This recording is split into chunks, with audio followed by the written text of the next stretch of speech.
Atos, capítulo 5.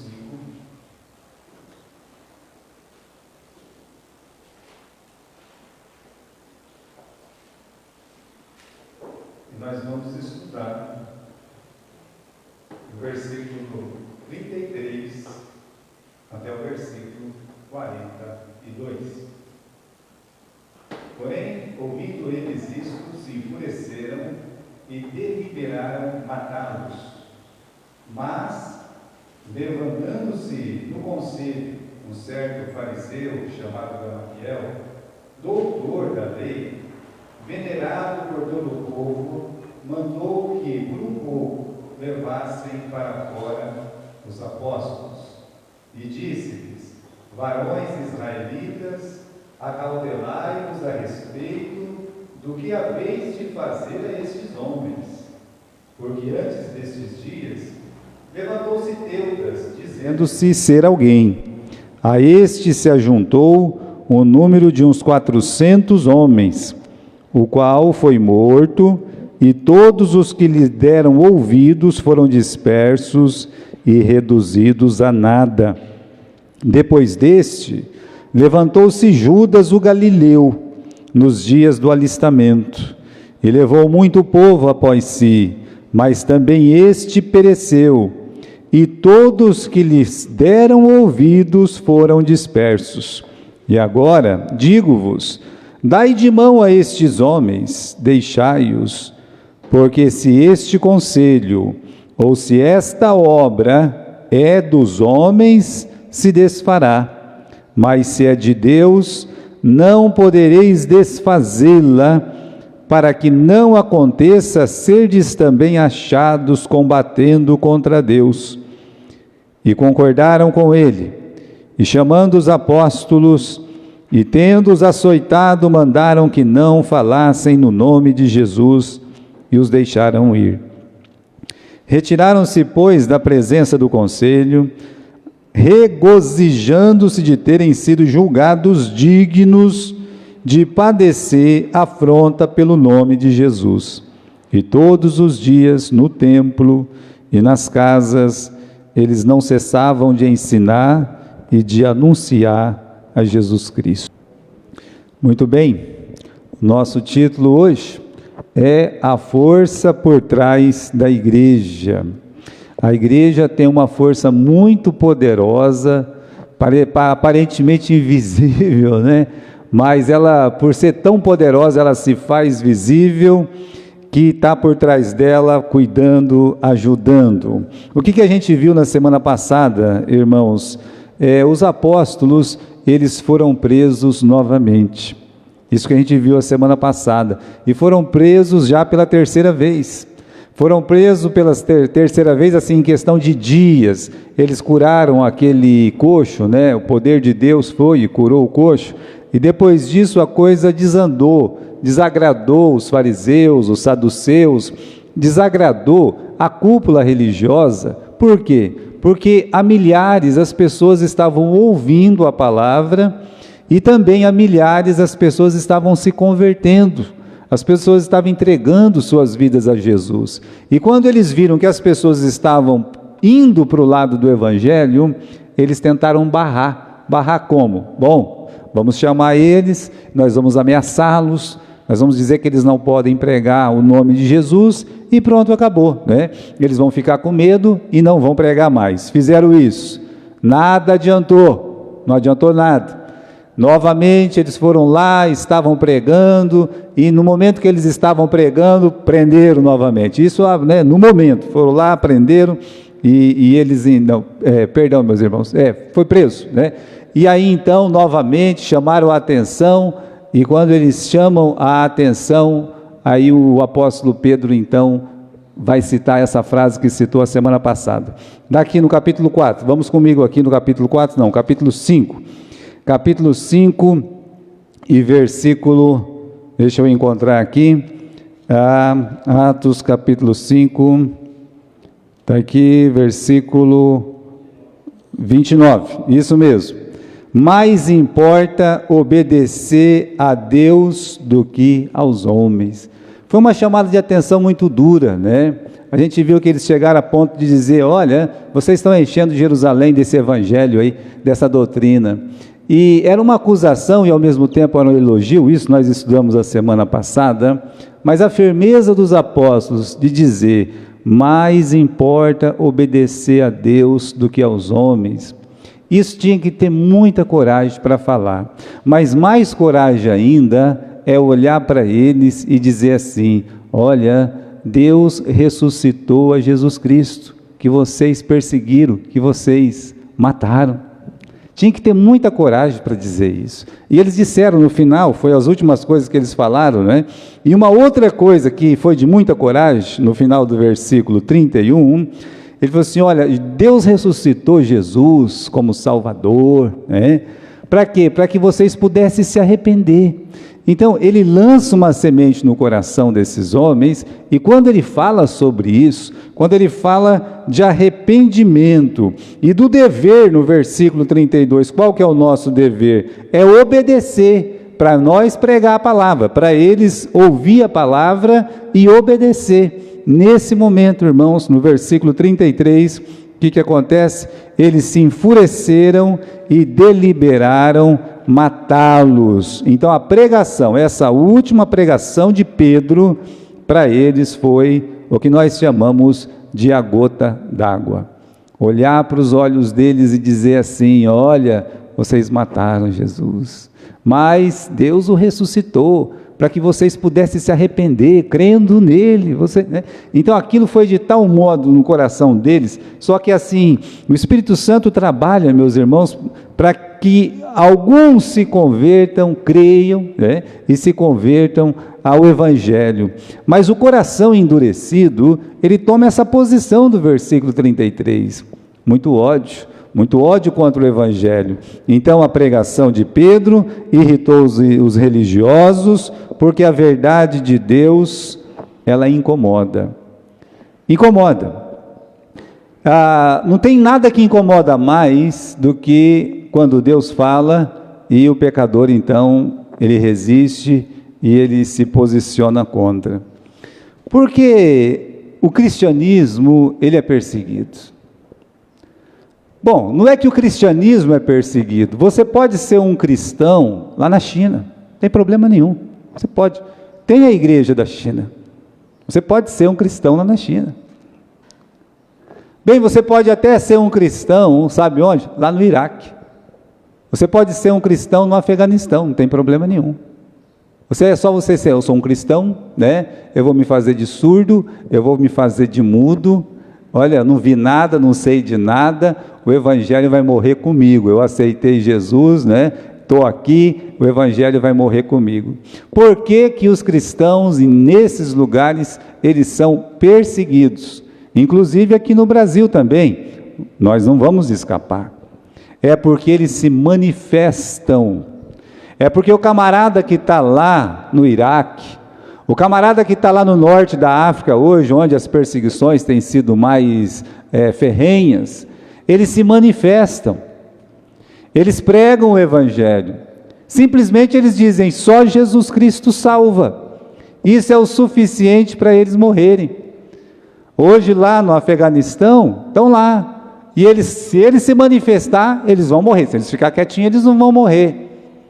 Então, a coragem de Pedro aqui, é a coragem que Deus dá para esses irmãos nesses lugares se manifestar.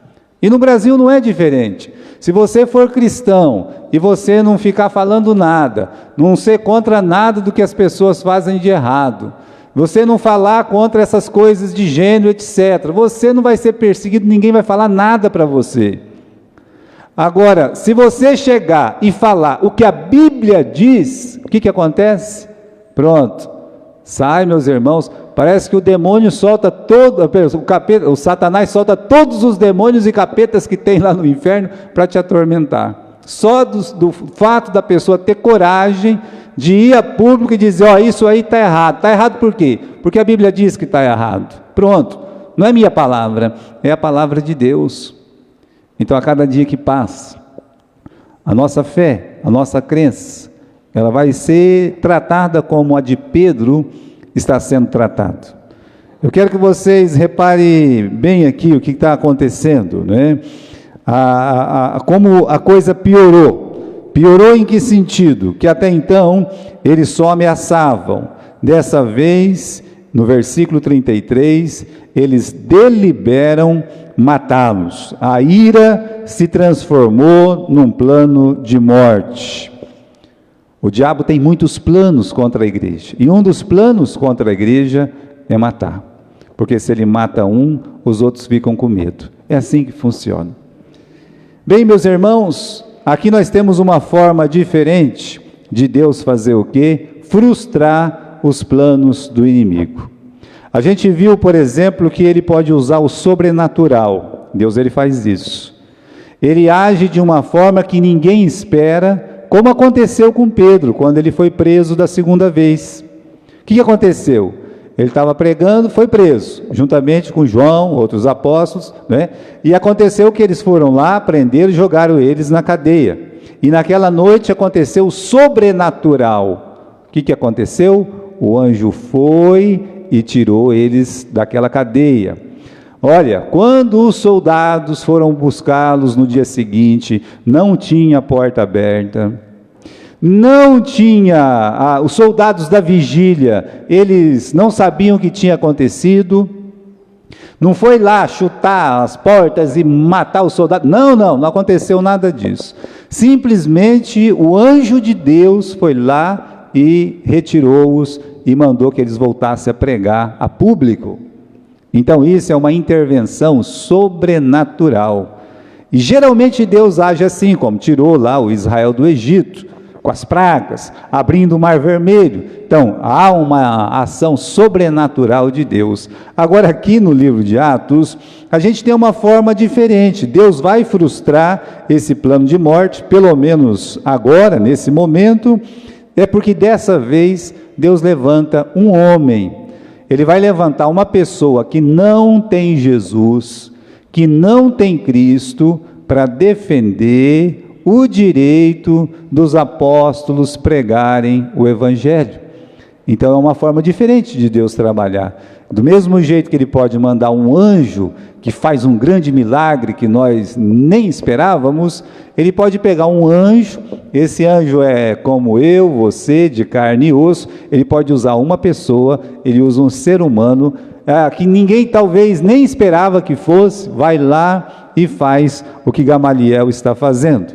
Bem, meus irmãos, versículo 34, diz que levantando-se no conselho, um certo fariseu chamado Gamaliel, doutor da lei, venerado por todo o povo, mandou que por um pouco de tempo eles levassem os apóstolos.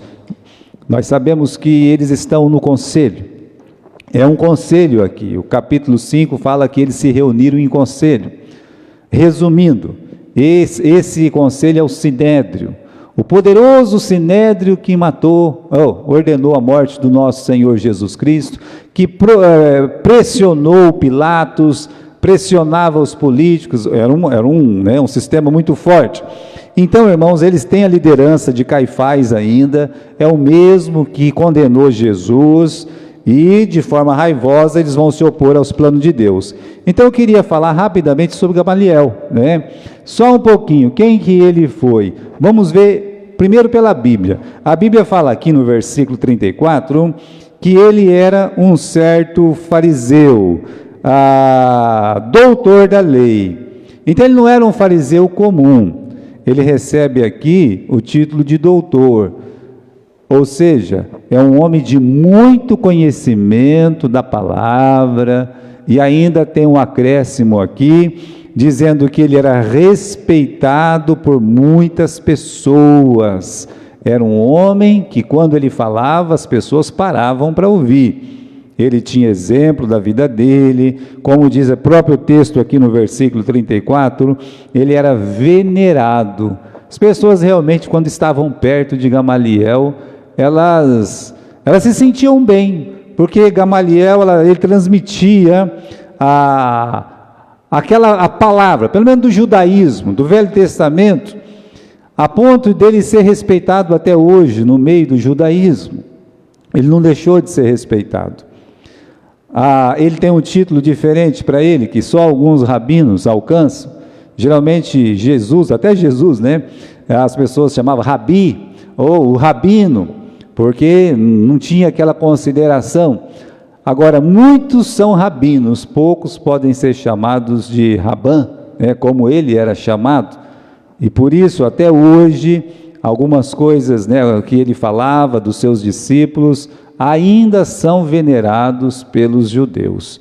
Aqui, irmãos, nós temos o discípulo mais ilustre dele, que nós conhecemos, pelo menos para nós, é o mais ilustre, chamado Saulo de Tarso, que depois se tornou o apóstolo Paulo. Então a gente pode ver como esse homem, ele era importante, e ele foi importante. O apóstolo Paulo, ele escreve muitos livros na Bíblia, o Novo Testamento, metade do Novo Testamento foi ele que escreveu, assim, em letra, e em termos de livros também. Então, o apóstolo Paulo foi discípulo, ele disse que ele foi ensinado aos pés de Gamaliel. Então, nós não estamos falando de uma pessoa qualquer, estamos falando de um grande doutor da lei, muito respeitado, cuja voz, olha aí o final do versículo 34, ele olha para o Sinédrio, e o Sinédrio não é governado por ele, tá? Existe outra pessoa que manda no Sinédrio, que é o Anás, que é o Caifás, e ele olha e diz assim, tira esses meninos daqui, né? Retira um pouco, final do versículo 34, mandou-os que por um pouco levassem os apóstolos. A voz dele era uma voz mais importante do que o presidente ali do Sinédrio, de tão respeitado que ele era. Ninguém questionou. Quando ele disse, olha, retira um pouco os meninos aí, vamos conversar sozinhos entre nós. Ninguém falou nada. Sabe por quê? Porque ele era respeitado. Agora, a palavra de Gamaliel aqui, que ele vai falar, já nós vamos ver isso, mostra o quê? Que Deus, ele está no controle. Como eu disse, o Sinédrio é muito forte. Está aí, tão forte que o Pilatos era influenciado pelo Sinédrio. Quando Pilatos disse, olha, eu vou mandar açoitar e vou soltar ele. O que disseram? Ah, se você soltar ele, você não é amigo de César. Olha a pressão psicológica que fizeram sobre o Pilatos. Então, era muito forte o Sinédrio, tá? E tem, meus irmãos, que ser considerado que atrás da força, de qualquer força nesse mundo, existe uma força maior. Se o Sinédrio era aquilo que havia de mais forte entre os judeus, para colocar banca até a um governador romano, nós temos que considerar que existia uma força maior do que essa força. É a força de Deus, invisível, irresistível. O que Deus faz? Deus entra no coração de um elemento respeitado, não de Caifás, não de Anás, mas de Gamaliel. Deus, através do Espírito Santo, ele entra temporariamente naquele coração e faz com que aquela pessoa se manifeste. Isso é uma forma poderosa de Deus agir naquele momento. Então Deus, ele controla tudo. O livro de Provérbios diz que ele controla o coração dos reis, conforme os rios, né, são controlados, vai para um lado, vai para o outro, tal. Então Deus faz exatamente isso. E o rio, meus irmãos, todas as águas só podem ir para o mar, não tem outro lugar. A mesma coisa, os reis, os príncipes deste mundo vão agindo, mas no final eles só podem obedecer aquilo que Deus permite, aquilo que Deus deixa. Então Deus, ele controla tudo, todos os acontecimentos, inclusive os acontecimentos políticos que hoje são tão discutidos. Então não cai uma folha de uma árvore, não vai cair um fio de cabelo da sua cabeça sem que Deus esteja no controle. Às vezes o controle de Deus, nós chamamos um controle permissivo. Deus, ele permite que as pessoas vão indo, mas ele está no controle. Às vezes ele realmente direciona, porque algo que é do interesse, meus irmãos, da igreja ou do seu povo, precisam ser resolvidos por imediato. Como, por exemplo, fazer com que o rei sonhe. Naquele momento que o Amã impede a cabeça do Mardoqueu. Então isso aí, Deus vai usar muitas coisas para que a forca que foi feita para o Mardoqueu seja para o Amã, sabe? Fica visível. E às vezes Deus deixa as coisas acontecerem. Ele deixa. Por que ele deixa? Porque a própria palavra de Deus diz, meus irmãos, que quando nós erramos, quando nós falhamos, ou quando a igreja falha, ou quando o povo dele falha, tem que haver o quê? Tem que haver uma punição. É por isso. Então você vê coisas esquisitas acontecerem. Eu quero pegar, por exemplo, aquele caso lá do Afeganistão. Disse que tem muitos cristãos que foram deixados para trás. Eu acredito. Porque já está chegando nos grupos de WhatsApp de pastores aquele pedido de socorro. Então vamos imaginar, a coisa não aconteceu agora, foi uma desistência. O governo americano, ele desistiu daquelas pessoas e deixaram elas na mão, mas aquelas pessoas estavam apoiando há 20 anos, e de repente eles se sentem o quê? Eles se sentem roubadas. É assim que eles estão se sentindo, roubadas. De repente chega lá, olha, vai levar aí 2, 3 meses para o Talibã chegar até Cabul, então todo mundo foge para Cabul. Daqui uma semana o Talibã já está lá em Cabul. Mas não é, meus irmãos, foram abandonados. Mas Deus permite isso, sabe por quê? Porque o povo que colocou, quem os abandonou. É como no Brasil. A gente não pode reclamar que fomos roubados. Nós estamos colocando. Nós estamos elegendo. Então o cristão é assim. Se o país, os argentinos estão passando fome, mas por que eles estão passando fome? Por que lá as coisas estão em umas condições tão terríveis? Explica para mim. É porque eles mesmos se colocaram. É como os judeus. Então qual é a explicação, meus irmãos, melhor para todas as tragédias que aconteceram para os judeus? É Deuteronômio capítulo 28. Como assim, pastor? Lá está dizendo bênção e maldição. Se vocês obedecerem a Deus, serão abençoados. Se não obedecer a Deus, serão o quê? Amaldiçoados. Vai vir alguém aqui tomar o lugar de vocês e vocês vão ser escravos. Então não tem novidade, mas é Deus que está dirigindo. Deus está dirigindo e fala assim, eu vou permitir para que a minha palavra se cumpra, e acaba se cumprindo. Veja, meus irmãos, Deus, Ele dirige, Ele controla todas as coisas, porque Ele é a força maior. É sempre assim. Veja, continue aí, pule esse. Existe uma força irresistível por trás do povo de Deus. Sabe quando Abimeleque chega no Abraão e fala, eu sei que Deus é contigo. Ele fala para o Abraão. Bem, ele poderia até matar o Abraão, mas ele não pode matar o Abraão. Por quê? Porque atrás do Abraão tem uma força irresistível. Veja, a força irresistível por trás de Jacó. O sogro dele corre atrás de Jacó, e a intenção é matar, pegar as filhas, os netos, pegar todos os bens de Jacó. Ele fala que ia ser assim a coisa. E aí, naquela noite que ele consegue armar as tendas, aonde estão as tendas de Jacó, Deus olha para ele, aparece, e diz assim, olha, cuidado, não fales nem bem e nem mal com o meu servo Jacó. Eu não quero que você faça nada com ele. E depois o próprio Labão reconhece isso. E o próprio Jacó reconhece isso. Se não fosse Deus, você teria me despedido vazio.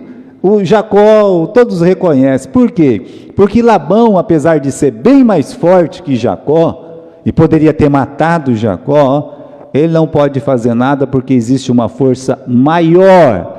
Existe um poder maior atrás. Depois, a força por trás de Israel. Lembra quando eles estão no Mar Vermelho? E o exército do faraó persegue o povo de Deus.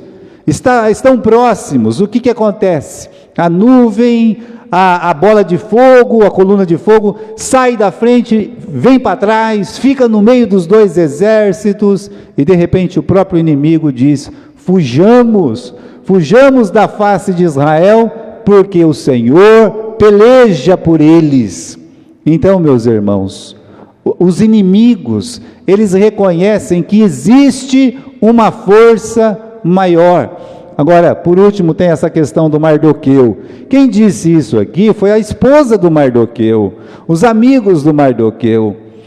Quando ele chegou meio desesperado em casa, que as coisas não estavam dando certo, e que a forca estava quase pronta, a esposa dele, os amigos dele, disse: olha, se esse tal Mardoqueu pertence para o povo judeu, você não vai vencer, você não vai vencer.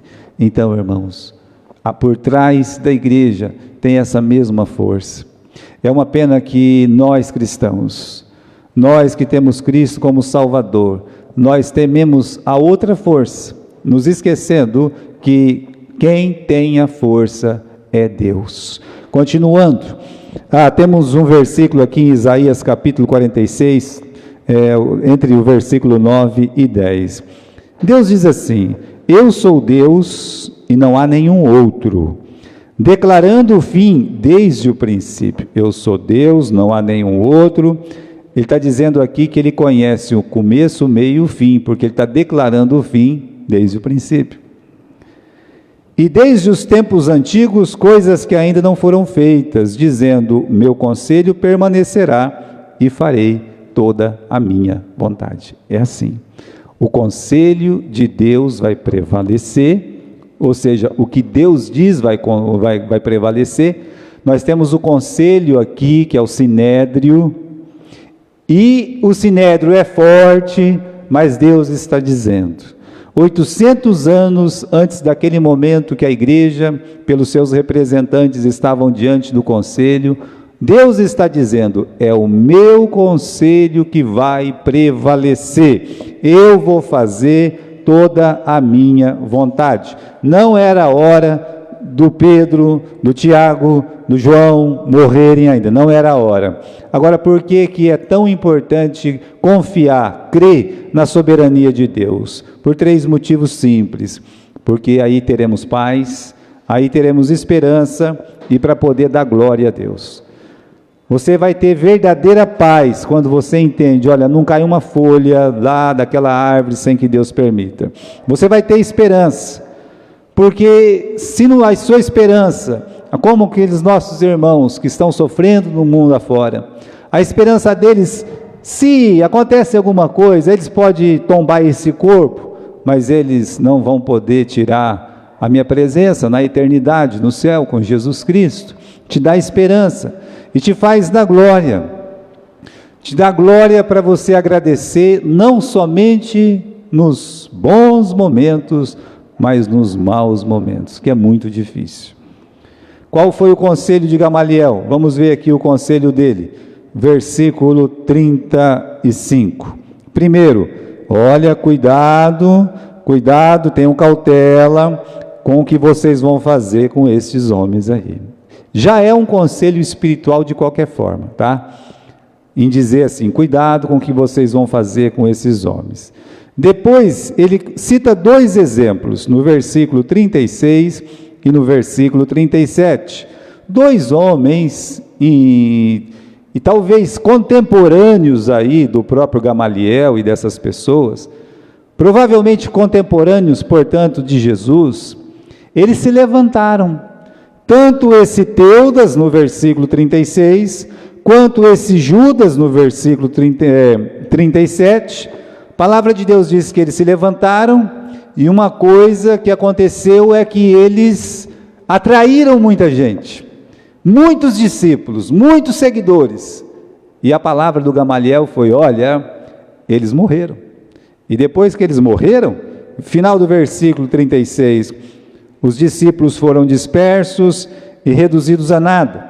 No caso do segundo, mesma coisa, versículo 37, todos os que deram ouvidos, eles foram dispersos e reduzidos a nada. Então, tanto os discípulos de Teudas, quanto os discípulos de Judas, foram reduzidos a nada. Então, aqui está o conselho. O primeiro conselho: vamos deixe esses homens em paz. Versículo 38. Dai de mão a estes homens, deixai-os, faça isso, vamos largar para lá, tá bom? Segundo conselho, ele faz o seguinte: diz assim: se este conselho ou essa obra é de Deus, ela vai se desfazer, mas se é de Deus, não podereis desfazê-la, para que não aconteça serdes também achados combatendo contra Deus. É duas coisas aqui. Ele fala: olha, se este conselho ou essa obra não for de Deus, eu acho que eu falei de Deus, estava errado, não for de Deus, ela vai se desfazer, naturalmente. Agora, se for de Deus, aí não tem jeito, né? O que vai acontecer? Versículo 39, se é de Deus, não podereis desfazê-la, para que não aconteça serdes também achados combatendo contra Deus. Vocês podem estar lutando contra Deus, do mesmo jeito que Jesus falou para Saulo. Lembra? Jesus falou para Saulo: Saulo, por que você está me perseguindo? Então, perseguir a igreja é perseguir o próprio Deus. Medir forças com a igreja é medir forças com o próprio Deus. Outros tentaram e perderam essa batalha. Olha, os fariseus, os saduceus, no tempo do Novo Testamento, eles lutaram muito contra a igreja. Você não ouve mais falar dos saduceus e dos fariseus. São seitas que já se foram, mas a igreja prevaleceu. Por esse mundo afora, muitos se levantaram contra a igreja de Jesus Cristo. Todos foram vencidos. Nesses últimos séculos, pelo menos nesse último século, o comunismo tem se levantado contra o evangelho, mas ele também vai ser derrotado. Todos serão derrotados, não vão ficar. O evangelho, ele vai prevalecer. Agora, irmãos, como é que nós vamos analisar o conselho de Gamaliel? Bem, vamos dar os parabéns para o Gamaliel. Primeiro, porque Deus usou ele para livrar os apóstolos da morte. Isso é uma coisa boa. Então, falando do conselho de Gamaliel, olha, ele foi usado por Deus. O conselho de Gamaliel traz verdades. Quais são as verdades? Que o poder de Deus é imbatível. Como ele disse: olha, vocês não lutem contra, porque se isso for de Deus, vocês vão estar lutando contra Deus. Então, o poder de Deus, ele é irresistível. Então, qualquer que trabalha contra a igreja, estará trabalhando contra o próprio Deus. Isso é um conselho excelente. Agora, tem um equívoco aqui, né? Ele está dizendo assim, olha, pelos cálculos de Gamaliel, entre Teudas e Judas, ele diz: não, se esse conselho não for de Deus, vai se desfazer, como aconteceu com Teudas, né? E o equívoco é o seguinte: porque nós temos o trigo e nós temos o joio. Existem muitas seitas que são centenárias. Essas seitas centenárias trabalham contra a palavra, contra o evangelho. E elas estão aí. Por quê? Porque o joio tem o dia certo de ser retirado. Quando é que ele vai ser retirado? Ele vai ser retirado no tempo final. Então, irmãos, ele tem um equívoco apenas, ou seja, o tempo que ele acha que vai durar. O que não deixa de ser uma verdade, ou seja, aquilo que não é de Deus acaba se desfazendo, não vai prosperar. Só que algumas seitas, elas só vão ser retiradas no fim.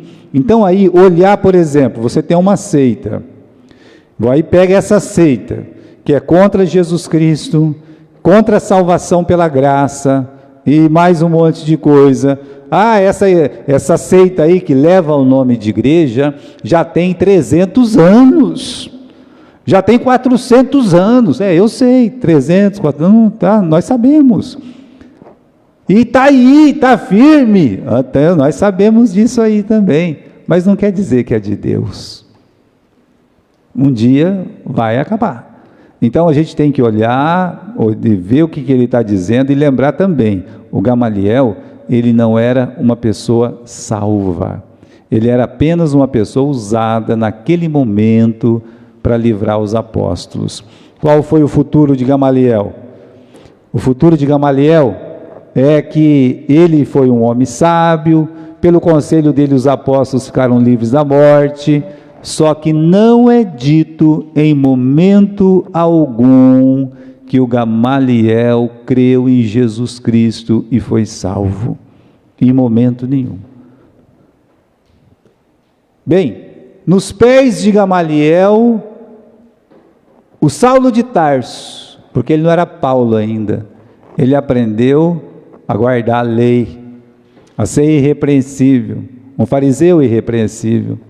Ele aprendeu muita coisa, só que ele não aprendeu o principal. Qual que era o principal?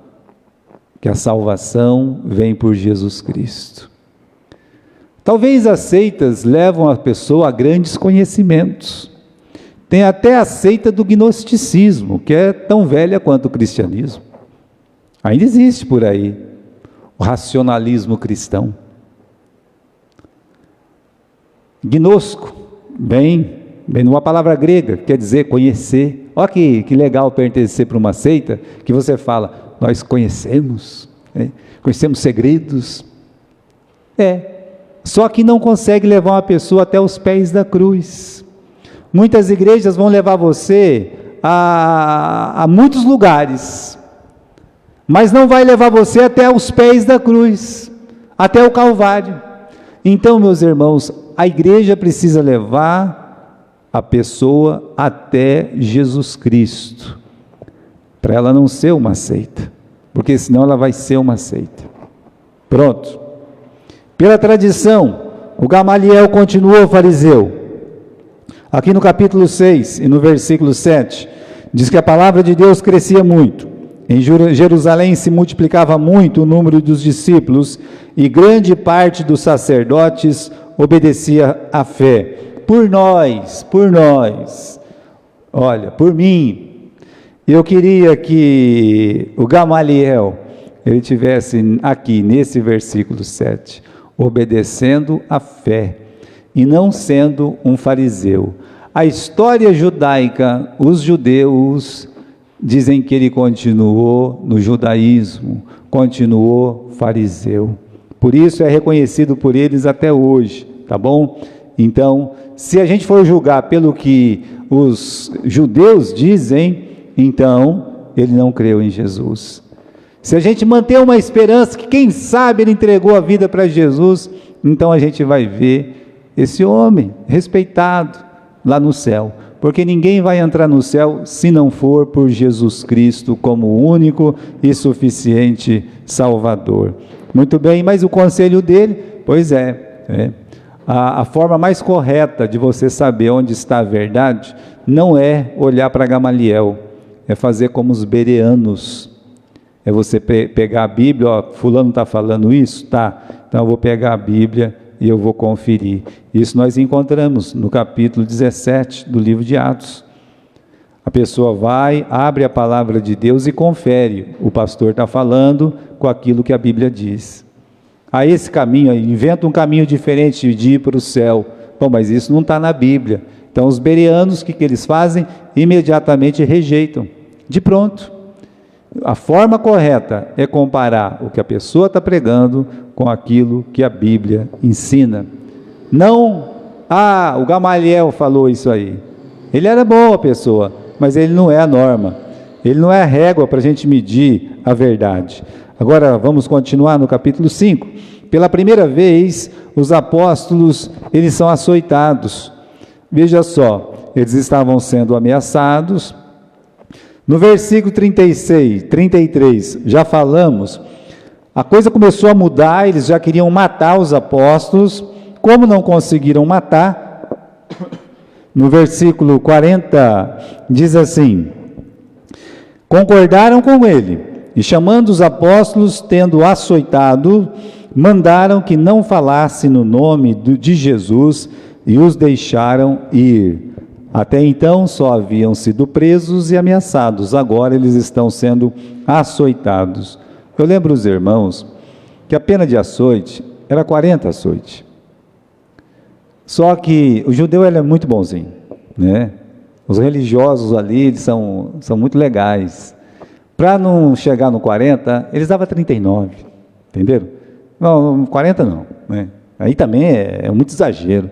Já que nós vamos bater porque ele está falando de Jesus aí, dá só 39, mas dá com força, tá? É assim que funcionava. Então, quando fala que alguém foi açoitado no Novo Testamento, pelos judeus, pelos fariseus, pelos saduceus, então você entende assim, eram 39 chicotadas, algumas, metade delas era dado na frente, metade era dado atrás, ou seja, batia nas costas e no peito da pessoa, para que ele realmente ficasse marcado, tá bom? Então eles sofrem agressões, e note aí que a perseguição está recrudescendo, está aumentando, ameaças, açoites, mortes, isso se repete sempre. Começa com ameaça, você não pode fazer isso, depois pega você, prende você, tá? Ameaça, vamos falar, depois eu prendo. Depois que eles perdem o medo de só prender, aí eles começam a fazer mais coisas. É a Bíblia. Não tem jeito de contestar a palavra de Deus, é a Bíblia. É assim, vocês não aparecem com esse evangelho aqui, hein? Apareceu, prende. Depois que prendeu, eles estão pregando ainda, mata. Mata, não tem jeito. A reação dos apóstolos, versículo 41, retiraram-se da presença do conselho, regozijando-se, por terem sido julgados dignos de padecer afronta pelo nome de Jesus. Por que eles estão alegres? Não é porque eles gostam de apanhar, não, ninguém gosta de apanhar. A pessoa apanha, ai que legal, estou apanhando. Não, ninguém gosta de apanhar, não. Você quando era criança e apanhava, você não gostava de apanhar. Você não falava, ai que legal, estou levando uma chicotada aqui, a minha mãe pegou o chinelo. No meu tempo minha mãe batia ou de chinelo ou de fio de ferro. Fio de ferro as crianças não sabem o que é, mas o ferro de passar roupa tinha um fio, os mais velhos sabem como é que é. E ali, o negócio ali era pegado. Bem, mas ninguém ficava contente, nem eu, nem a Sandra, não, tá entendendo? Ninguém ficava contente, oba, apanhei, não, por quê? Porque ninguém gosta de apanhar, os apóstolos também não gostam de apanhar, eles estão felizes, não é porque estão apanhando, é pela identificação com Jesus Cristo. Jesus, ele sofreu por mim, e agora eu estou sofrendo por ele, eu me identifico com Jesus, eu estou fazendo o que Jesus fazia. O que nos traz alegria é aquele sentimento de dever cumprido, de que eu não fui um covarde, de que eu não recuei, do que quando chamado eu estava lá, quando precisaram de mim lá, eu estava lá, eu não corri. Então isso, irmãos, mesmo que há um sofrimento, que haja uma dor, a pessoa está feliz, ela se sente feliz, nessa identificação com Jesus. Sofrer por Jesus é um privilégio. Agora, como é que isso se aplica às nossas vidas hoje? Então, hoje, irmãos, a igreja, ela é cansada, hoje a igreja é cansada, ai que cansaço, não posso ir, não posso estar lá, não posso fazer isso, aquilo, aquele outro.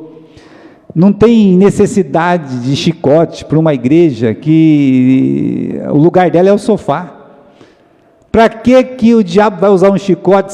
Só com o sofá ele já ganha o crente. Fala assim, vamos pegar um chicote e bater nesses crentes para não ir na igreja. Não, ele fala assim, não, dá uma cama para ele aí, rapaz. Dá uma cama para ele, dá um sofá para ele, põe uma internet boa, pronto, acabou. Não precisa de chicote para quem não resiste um sofá. Eles não precisam ser provados porque já estão reprovados. Para que vai matar uma pessoa que nem sai de casa? Como eu disse, você pode ser cristão em qualquer lugar do mundo, desde que você não se identifique, desde que você não se manifeste, desde que você não pregue a palavra, desde que você não fale o que realmente a palavra de Deus ensina. Você pode ser cristão em qualquer lugar do mundo. Então, quer ser odiado? Apenas diga o que a Bíblia diz. Você ia ficar, meus irmãos, alegre se você fosse odiado pelo que você crê? Isso ia te dar satisfação de você falar, olha, não é assim que eu creio. A palavra de Deus não diz isso. A palavra de Deus diz isso. Aí a pessoa vai ter raiva de você. Dentro da igreja, as pessoas vão ter raiva de você, vão ter ódio de você. Lá no mundo, as pessoas vão te odiar, simplesmente porque você disse o que a Bíblia diz. Isso é pecado. Eu não concordo. A palavra de Deus diz que isso vai ser punido. A palavra de Deus diz que se uma pessoa ser tocada pelo Espírito Santo, ela vai lutar contra isso. Ela pode até não vencer na hora, mas ela vai lutar. Ela sabe que é pecado. Vai ser uma batalha espiritual na vida dela. Mas ela vai abandonar. Ela vai se retirar disso.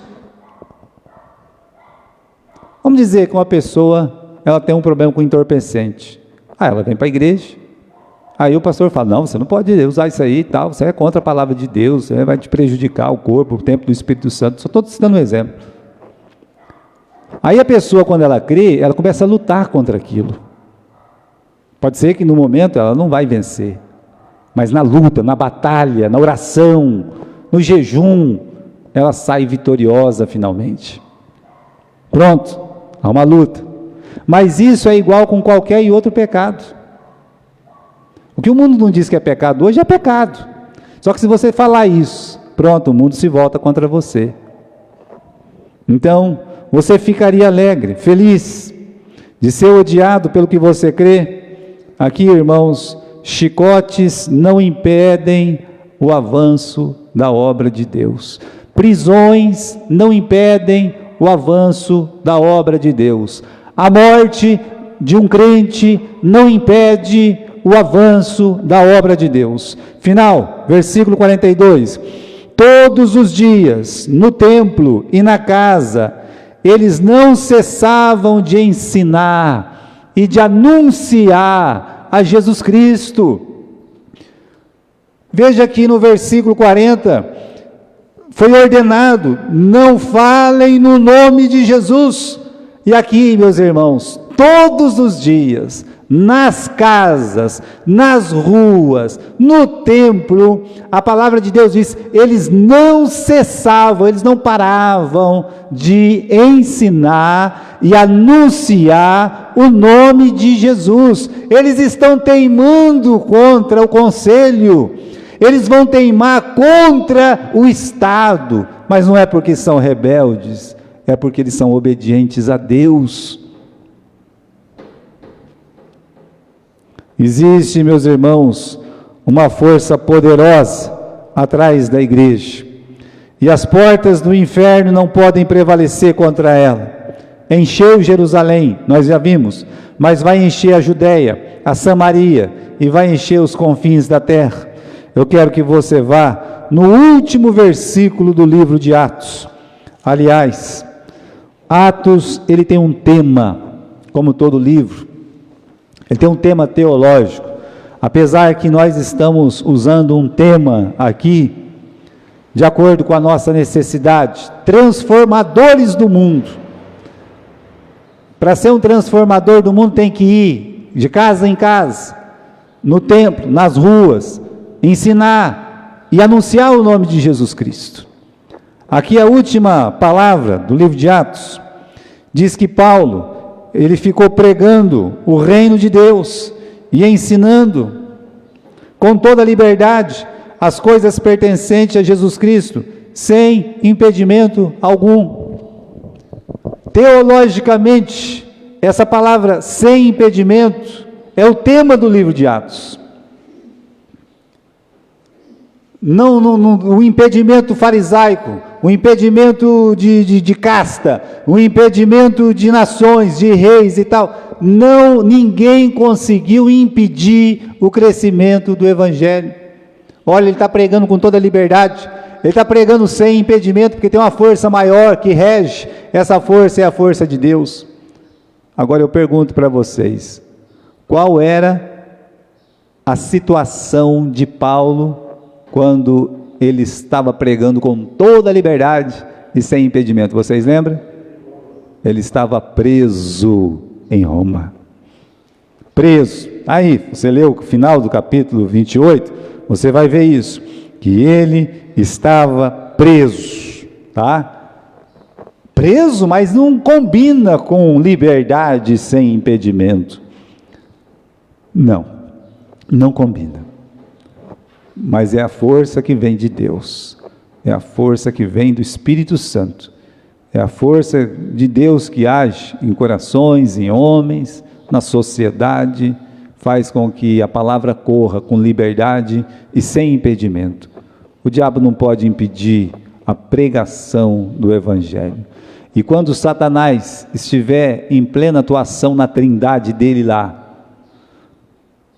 o dragão, a besta, o anticristo, agindo de forma poderosa naqueles anos de trevas, os finais, a palavra de Deus diz que vai sair um anjo lá do céu e vai pregar o Evangelho eterno. Ninguém pode impedir. A pregação do Evangelho não pode ser impedida, nunca, jamais.